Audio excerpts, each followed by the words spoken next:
The 12th most common question asked by non-Muslim is that if Islam is a universal religion, then why aren't non-Muslims allowed to enter Makkah and Medina? Gaaffilee baramtuu warri Musliman ta'in gaafatan keessaa tokko lamaffaa yoo amantiin Islaamaa amantii addunyaa guutuu khataatu taate warri Musliman ta'in maaliif Makkaa fi Madiinaa seenurraa ugguraman gaaffii jettudha. Islaamummaan amantii nama hundaa eega taate warra Musliman ta'iniif Makkaa fi Madiinaa seenuun maaliif dhorkaa taatire? Deebisaan gaaffii tanaa biitii hundinuu naannoo muraasa ni qabdi. Naannoo Cantonment Area jedhamtu takkaa'u bakka ramaddii qaban. Cantonment Area jechuun naannoo loltoonni waraanaatii fi namoonni ittisa biyyattii keessatti hirmaannaa qaban qoftiin seenuun hayyamamuuf jechuudha. Ani amma lammii Indiyaa ta'ullee gara naannoo ramaddii san takkaa'u Cantonment Area seenuu naaf hin hayyaman. Ana akkanuman lafaa ka'ee lammii Indiyaa waan hin ta'eef maaliif Cantonment Area seenuu na dhorkitan jechuun danda'u. Tanu jechuun danda'u namoota ittisa biyyattii irratti hirmaatanii fi biyya eegan qofaatu Cantonment Area takkaa'u bakka ramaddii tana seenuun isaaniif hayyamama. Haaluma wal fakkaatuun Makkaa fi Madiinaanis harameen lachuu bakka ramaddii takkaa'u Cantonment Area Islaamaati. Tanaafuu asiis namoota Islaamummaatti amananii jaalatanii fi namoota Islaamummaaf jecha du'a filatan qofaatu Makkaa fi Madiinaa seenuu danda'a. Believe, love and are willing to die for Islam are allowed to enter Makkah and Medina. Sababa kanaaf Rabbiin Quraana keessatti suuraa 9ffaa suuratu Tawbaa ayata 28 irratti guyyaa arraarraa kaasee kaafirri tokkolleen akka naannoo lameen tanatti hin dhiyaanne jee dhorke. Rabbii waan takka dhorkinaan waan san nutillee amannee fudhachuu qofa khalaas. Sababni biraa ammaas yeroo biyya takka seentan takkaa'uu dheeytan yeruma biyya takka daawwachuu feetan cufaa'u duraan dursee viizaa harkachuu qabda. Yoo viizaan qabaanne biyya san seenuu hin dandeessu takkaa'uu seenuun siif hin hayyamamu. Biyyoota viizaa isaanii harkachuun akkaan ulfaatu keessaa takka USA'dha. Gaaffiilee hedduu si gaafatan. Dhiyeenya kana fa'aa bu'ati shororkeessaadhaa ja'anis si gaafataniiru. Akka waan namni hundinuu AJ barreessee deebisuuf itti gaafitan si gaafatan. Walleenuu namayyuu AJ deebisaafiinsa. Asirratti gaaffii mootummaa Ameerikaa gaafachuu barbaadu. Hanga har'aatti namni AJ barreessanii jira. Ati miseensa garee shororkeessitootaati wii. Ajiib. Wanti ani isaan gaafachuu fedhu namni AJ barreessanii jira hoo. Hanga har'aatti namni shororkeessaadha. Miseensa garee shororkeessitootaati jee deebisaa isiniif barreessanii jira. Gaaffiilee hedduu isiniif dhiyeessan. Tanaafuu ulaagaalee isinirraa eeggamtu cufaa guutuu qabdan. Yoo hin guunne viizaan harkattan jechuudha. An biyya Singaappoor dhaqeetiin ture. Yeroo duraatiif bara 1986tti gaafaan dhaqu. Foormii immigireeshinaa irratti nama qoricha sammuu nama hadoochuu daldaluuf adabbii du'aatu jira waan jedhutu barreeffamee jira. Kana jechuun yoo qoricha sammuu nama hadoochuu wajjin qabamte adabbii du'aatu si eeggata. Hayyelelee adabbii du'aatii. Seerri kun seera gara jabeenyaatii fi boodatti hafaadha jechuun hin jirtu. Yoo Singaappoor seenuu barbaadde seera kana wajji walii galuu qabde. Yoo hin taane garuu seenuun kee hin jiru. Hin seentan. Tanaafuu yoo viizaa biyya takka harkachuu barbaadde seera biyya saniitii walii galuu qabda.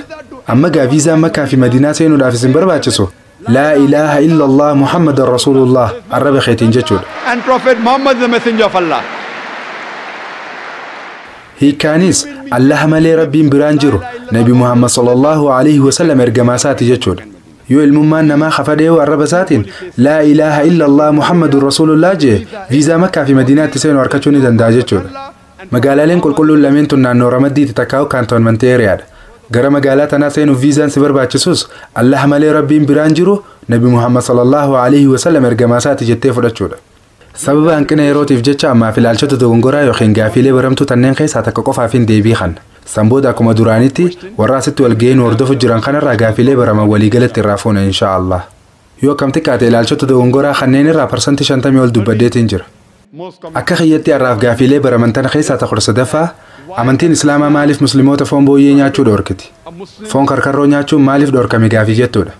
Gaaffii tanaaf deebisaa Quraanni yoo xiqqaate bakka adda addaa afuritti dubbatee jira. Suuratul Baqara ayata 173 irratti, Suuratul Maa'idaa ayata 3 irratti, Suuratul An'aam ayata 145 irratti, akkasumas Suuratul Nahl ayata 115 irratti ibsamee jira.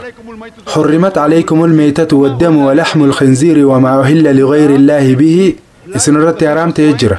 Baktii takkaawaan fi hinduu nyaachuun, dhiiga dhuguun, foon booyyee nyaachuunis waan Rabbi malee jiruuf wanti maqaa dhahamee qalamees isin irratti haraami jee. Tanaafuu yoo akkam xiqqaate bakka garagaraa afuritti Quraanni foon booyyee nyaachuun dhorkaa akka ta'e dubbatee jira. Waan Quraanni jee nuti Musliimoonni ittuma amanuu qofa. Foon booyyee nyaachuun dhorkaa akka ta'e kitaaba Yahudaatii fi Nasaaraa keessattis ibsamee jira. Kitaaba seera Leewwotaa yookiin Leevitikas boqonnaa 10 lakkoofsa 7 fi 8 irratti booyyeen qulqulluu miti. Qotteen isaa baqaqaa bakka lamatti adda qoodame ta'us alalaan guuru waan ta'eef foon isaa qulqulluu miti. Foon isaanii hin nyaatinaa, raqa isaanii illee hin tuqinaa ja'a. Kana jechuun Baayibilli foon booyyee nyaachuun dhoorkaadha, inumaatu quunuu dhoorkaadha jechaa jira. Dhaamsummaa wal fakkaatu kitaaba seera keessa deebii takkaa'u Book of Deuteronomy boqonnaa 14 irratti irra deebi'amee booyyeen qotteen isaa baqaqaa bikka lamatti qoodame ta'us alala waan hin guurreef jecha foonsaa isiniif qulqulluu miti. Raqa isaatillee hin tuqinaa jee jira. Ammas dhaamsummaan kanaan wal fakkaatu akka foon booyyee nyaachuun dhoorkaa ta'e nutti himu macaafa Isaayyaas raajichaa takkaa'u Book of Isaiah boqonnaa 65 lakkoofsa 2 hanga 5 irratti irra deddeebi'amee dubbatamee jira. Kanaafuu akkaatuma kitaaba Yahudaatii fi Nasaaraatittuu foon booyyee nyaachuun dhoorkaadha. Kitaaba amantii Hinduu yoo dubbistanis kitaaba amantii Hinduu keessatti illee foon booyyee nyaachuun dhoorkaadha. Kitaaba Manusmiriitii boqonnaa 5 lakkoofsa 19 irratti Biraahimee yookiin namni lama dalalate tokko lukkuu kormaa nyaachuun qabu, qullubbii waraabessaa takka qurfoo nyaachuun qabu, akkasuma booyyee illee nyaachuun qabu jaa. Ammas dabalataan kitaaba Vishnuu Suturaa boqonnaa 5 lakkoofsa 49 irratti namoota foon gurguran jechuun foon booyyee gurguraniif adabbiin harkaa fi miila isaanii wal dabarsanii muruudha jaa. Kun adabbiidha. Kan nama dubbadde kun Quraanaa fi hadiisa keessa osoo hin taane kitaabuma Hinduu keessa jira. Yoo booyyee gurgurte adabbiin harka muramuudha. Booyyee gurgurraan harki kee murame. Mee sababa loojikaa maaliif akka dhoorkaa ta'e haatiin xallu. Kanaafuu akkaatuma kitaabota amantiilee adda addaattu fedhii amantii kiristaanaa ta'a, fedhii amantii Yahudaa ta'a yookiin Hinduizimii fi akka amantii Islaamaatittis kitaabonni amantiilee tanaa hundinuu foon booyyee nyaachuun dhoorkaa akka taate ifaan ifatti dubbatee jira. Mee sababa loojikaatii fi sababa saayinsaawaa foon booyyee nyaachuun dhoorkaa ta'eef xiinxallee haa laallu. Arraan tan akka saayinsiin fayyaa jettutti namni tokko yoo foon booyyee nyaatu taate yoo xiqqaate carraa dhukkuboota garaagaraa 70 qabamuudhaa qaba. Dhukkuboota raammolee mamaxxantoo akka piinwoorm takkaa'uu raammoo garaa, raawundoorm takkaa'uu raammoo geengoo, huukoorm takkaa'uu raammoo maagaatii fi kan kana fakkaatan itti oofigaa. Yoo booyyee nyaate dhukkuboota raammolee marrimaanii mamaxxananii akkanaa hedduudhaaf saaxilama jechuudha. Raammoon maxxantuun hundarraa wakkaanamtuu taaniyaa sooleem jaamti.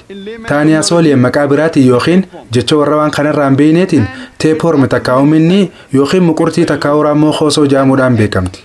Teepoorm takkaa'uu raammoon koosootu marrimaan keessa jiraatti. Ammallee hedduu dheertuudha. Qilleensi ta'oovaa jaamtu ujummoo dhiigaa keessa bololi'uudhaan qaamota garaagaraa hedduu seenuu dandeessi.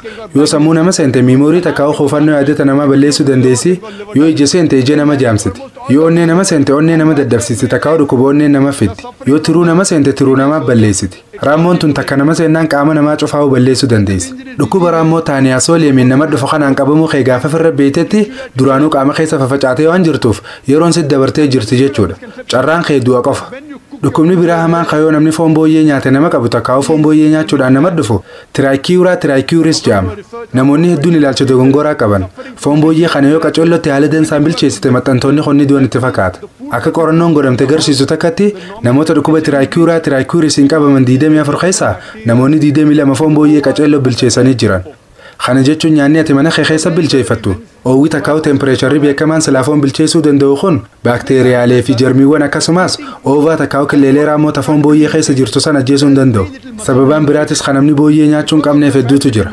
Arraan tan saayinsiin akka jettutti foon booyyee wantoota faatii takkaa'u cooma yookiin boorcii namaa dabalu qofa of keessaa qaba.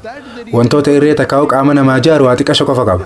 Sababa wantoota cooma qofa namaa dabalu qabaachuu isaatiin namni foon booyyee kana nyaate carraan dhukkuboota akka hypertension takkaa'u dhiibbaa dhiigaatii fi astroglaasisin qabamuudha akkasumas carraan onneen dhaabbachuudha haalaan olaanaadha. Waan kana ta'eef lammiileen Ameerikaa parsantii 50 ol dhukkuba hypertension takkaa'u dhiibbaa dhiigaa kanaan qabaman. Sababni inni irra hedduun isaanii waa warra booyyee takkaa'u harkarroo nyaatu ta'aniif.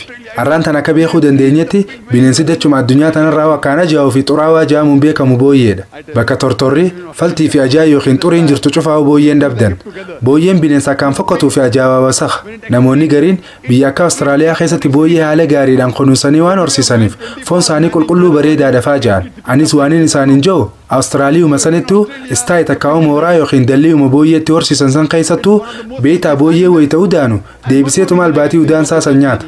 Duba saa 24 guutuu namni wayita inni udaanu hunda tottoo'atee dafee faltii isaa san isa jalaa guuru ni jira. Kanaafuu Awustiraaliyuma sanittuu booyyeen fokkottuu fi xurooytuudha. Akkasuma bineensa akkaan ajaa'uu fi balfamu. Sababoota hedduu keessaa khabiraa tokko kaniin anni jira jee yaadu. Arraan tan akka saayinsiin jettutti addunyaa tanarraa bineensi sablaan qaanyawaan saalfii takka illee beenes booyyeedha. Bineensota keessaa xayroo qunnamtii saalaa takkaa'u wal hormaataa raawwatu hiriyoonnis akka isa daawwataniif afeeru booyyee qofa. Booyyeen wayita dhaltuu wajji wal qunnamtii saalaa raawwatu hiriyoota isaa afeeree yeroo inni wal qunnamtii saalaa raawwatu akka laalan godha. Beeytanii Ameerikaa keessatti warri hawaasa ammayyaawaa jaamuun beekamu kun qophii bashannanaa irratti daansii taphatan takkaa'u ragadanii burraaqan. Eega daansii taphatanii quufan booda jaartiilee isaanii wal jijjiiran. Ati jaartii tiyyaa wajji rafee anis jaartii teetii wajji rafa waliin ja'an. Booyyee nyaataniimi amalli keessanii fi hojiin teessanis tanuma akka booyyeeti.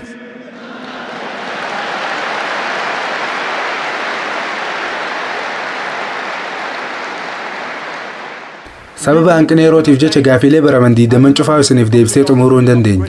Garuu websaayitii teenya www.irf.net irra yoo deetan deebisaa cufaa fi odeeffannoo bal'inaan argachuu dandeessan.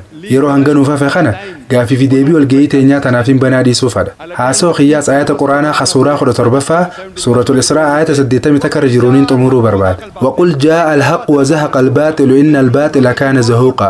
Je'in dhugaan dhufte sobni dhabame dhugumatti sobni amaluma isaarraa dhabamaadha. Wa aakhiru da'waanaa anil hamdulillahi rabbil aalamiin.